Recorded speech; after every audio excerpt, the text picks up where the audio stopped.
The Lord be with you. And also with you. A reading from the Holy Gospel according to John. Glory to you, Lord.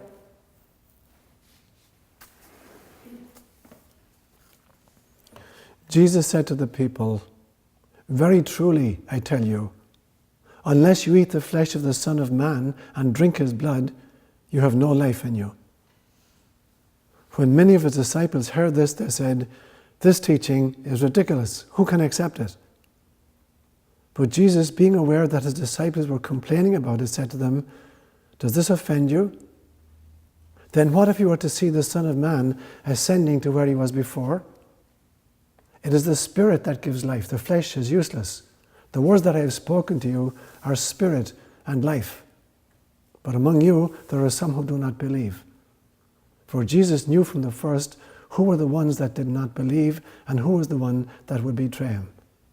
And he said, "For this reason I told you that nobody can come to me unless it is granted by the Father." Because of this, many of his disciples turned back and no longer went about with him. So Jesus asked the 12, "Do you also want to go away?" Simon Peter answered, "Lord, to whom can we go? You have the words of eternal life. We have come to believe and to know that you are the Holy One of God." The Gospel inspired by God.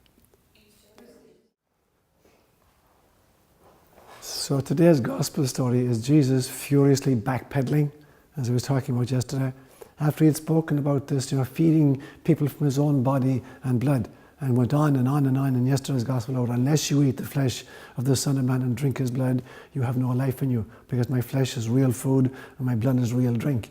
And he totally turned off his audience, and they discussed it with him and didn't walk anymore. And when it's too late, he begins to try to backpedal. He says, "Don't you realize the words I spoke to you are spirit and they are life? It's the spirit that gives life. The flesh is useless. The flesh accomplishes nothing." But he lost the vast majority of his audience at that stage. So I want to look today at the connection between spirit and flesh, and ask a few questions. How much of your body could you lose and still say, "This is me"? I mean, you could lose a finger and you'd have no problem saying, "Yeah, this is me." You could lose a leg and say, "This is me." You could be like, a multiple amputee, no legs, no hands, and still say, "This is me." What if you had locked-in syndrome? Have you read that book or seen that movie? I think it was called The Butterfly and the Diving Bell. Do you remember that? Yeah. It's about a very, very famous French writer he ran a big magazine, and he suffered from this debilitating disease where the entire body shut down, and finally only one eye was working. Literally, he's locked inside in the body that is not working, and there's only one eye working. He can open one eye, that's all. They had to sew the other eye closed because it was drying out, it wasn't lubricating. And he wrote a book using one eye. They'd present an alphabet in front of him, and they'd point out the letters, and when they came to a particular letter, he'd wink, and they'd write that down. And he composed an entire book, the story of his journey, literally just winking with one eye. So could you still say, "This is me," if the only part of your body was working was a single eye? So what constitutes you? How much of you can you lose? How much of the physical body can you lose and still say, "This is me"? It's the first question I have. The second question is, how much of your body do you actually own? There's 70 trillion cells in your body, but every single one of them has been borrowed. Every breath you take, you're exchanging millions of molecules of matter with the environment, other human beings, other mammalian life forms, and plants. Every single one of them. So on a 4-week basis, every month, you shed every single skin cell in your body. 50% of the dust in your home is dead skin cells. Yeah. So there's not a single skin cell in your body, not today, that was there last month. Every single cell in your stomach lining is replaced on a 6-week cycle. Every cell in your skeletal system is replaced on a 6-month cycle. And every cell in your body is exchanged on a 7-year cycle. So you look at a photograph of yourself taken 8 years ago, there's not a single cell in your body today that was there when that photograph was taken. So, how much of your body do you actually own? So an example came to me this morning. Imagine you had a housing estate, and there's 100 houses in this estate, and they're all different designs, different blueprints for each house, but they're all brick houses, and they basically have 4 different colour bricks in them. And every day you take a bunch of bricks out of the wall and you dump it in your garbage can, and once a week the city comes around and it takes it to a recycling centre and it dumps all the bricks in a common place. So every Monday they take the bricks that you've dumped and they put them in the recycling. And every Wednesday you visit the dump and you bring your wheelbarrow with you and you take a bunch of new bricks and you wheel them back home and you stick them into the vacancies created by the stuff you dumped. And at the end of 7 years, every single house in the estate hasn't a single brick in it that was there 7 years before. They look the same because they're being replaced according to the existing blueprint. But there's not a single brick in any of the houses that was there 7 years before. That's a little bit what it's like. But the amazing thing is, some of these bricks, to take the metaphor, are human beings. And some of these houses are human beings. And some of these houses are little dogs, or, puppy dogs, or cats, or banana slugs. But they're all using the same bricks. Basically, there's 4 kinds of bricks we're using. Carbon, hydrogen, oxygen, and nitrogen. They're the 4 colour bricks we're using. But we're using them according to different kinds of blueprints. And so even 2 human beings, Karen and Bernadette this morning, you're taking the same kind of stuff in that Karen is taking. You're making Bernadette out of it, and you're making Karen out of it. So even 2 human beings, you think that the blueprint is the same. It's not. There's Karen is making Karen, Bernadette is making Bernadette. If you have a little kitten at home, the kitten is making a kitten out of it. And you're making a human being out of it. So we can't obviously be our physical bodies. We can't identify with it. So when Christ is saying, it is the Spirit that gives life, the flesh availeth nothing. Now, if you want to take it to a deeper level still, take the metaphor and run with it still. You look at, for instance, there's the physical part of us, there's the energetic part of us, there's the emotional part of us, there's the mental part of us, there's the psychic part of us, there's the individual soul, and then there's Brahmanic consciousness. So what would that look like? And I'm stretching the metaphor quite a bit this morning. So maybe the energy system might be, the electrical system in your house. And maybe the water system is your emotions.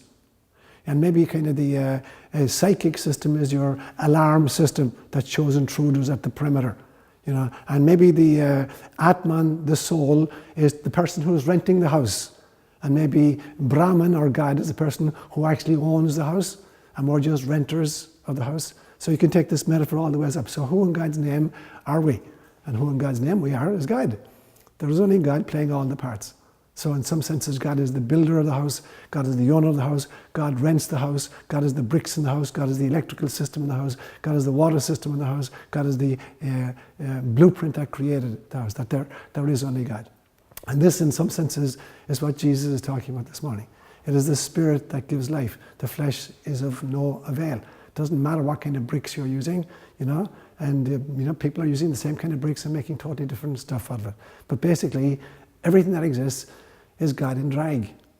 And I keep saying to you that life is a dream, that the ego is having, and the ego is a dream that the soul is having, and the soul is a dream that spirit is having, and spirit is a dream that God is having. So welcome to God's dream.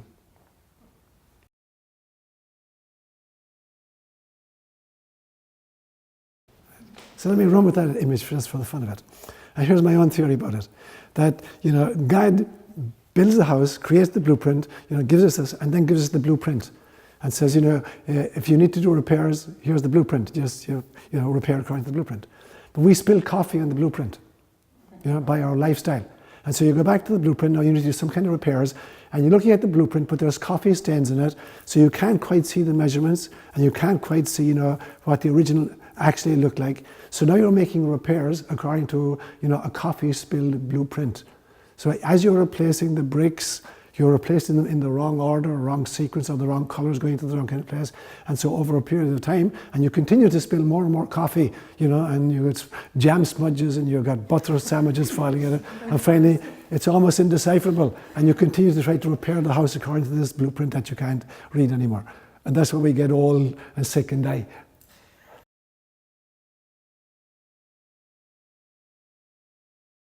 Reminds me of Henry Ford saying when people wanted different coloured cars, he said, you can have any colour you want, as long as it's black. So in some senses, you can have any miracle you want, as long as it's in alignment with your purpose and your mission, and with what you agreed with to God. So then the miracles will happen. So if you're out of kilter, out of alignment with your purpose, and you ask to be brought back into alignment, it happens very, very, no matter how far we are misaligned, but we're not going to be allowed to get out of alignment, by appealing to God to do it for us. God is not going to take us out of alignment with our mission. Or even the soul, your own soul, is not going to agree to be out of alignment. It's the ego that takes us out of alignment.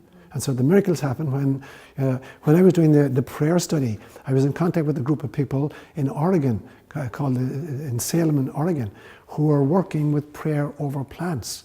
And what they discovered was that the more a system is out of alignment, the more powerful the prayer is. So they would put salt water on plants, which is deadly for plants. And so they would really, really stress the plants and then pray over them. And the more stressed the plants were, the more dramatic the healing was, up to a certain point. If you went over a certain point, you killed the plants and there was no way back.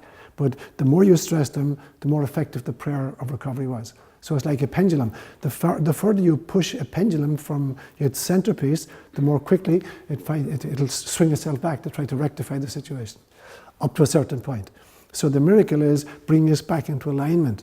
But, if I'm asking for a miracle which is going to take me out of alignment, it's not going to be granted. My soul is not going to accept it, or God is not going to cooperate with that. Now, the ego can force that, but then it's not a miracle anymore. It's just destruction, even if we think this is for our own good.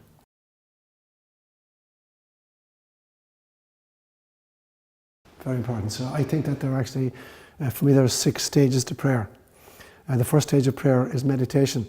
It is trying to figure out, why is this, why am I experiencing this particular thing in my life right now, whether it's a physical illness or, the kind of a breakup of a relationship or the loss of a job, whatever it is. So the first thing is to meditate, to figure out what is the purpose of this in my life right now, and what am I meant to do with it. The second thing then is to pray for an outcome. I want a specific outcome. I want to get better. I want to heal the relationship. I want a new job, whatever it is. Second one is praying. The third thing is doing my best, to make the situation happen. I'm not going to just sit back and I hope God is going to drop it into my lap. What do I need to do to get a new job? Or what do I need to do to get better, change my diet, whatever? It's the third piece. The fourth piece is, to detach and just watch the outcome. I've meditated. I think I figured out what it's about. I prayed for it. I've done my best. Now I'm going to detach and see what happens. The fifth stage is, on the basis of the feedback from being detached, I'm not going to fine-tune through a second course of meditation, fine-tune what I think the purpose is. And then finally, the most important part is trusting that whatever the outcome is, if I've done my best, I've prayed, I've meditated, I've gotten myself into alignment, then whatever the outcome is actually what my soul agreed to. And so we have to go through, so it's the feedback system again.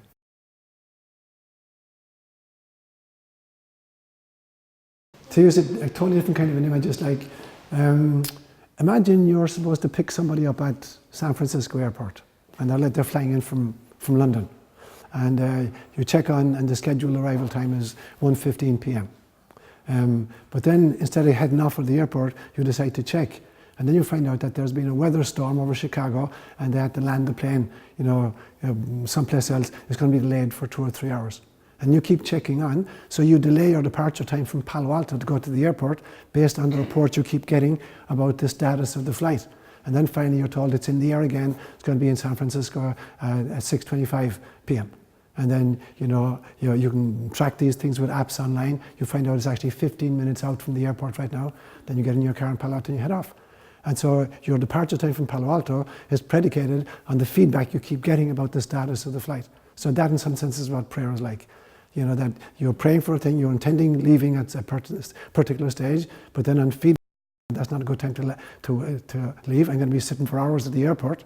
And so you change your plan according to kind of the feedback that you're getting from the status of the flight. That's what prayer is like a little bit, until finally you're in a total alignment with God's purpose.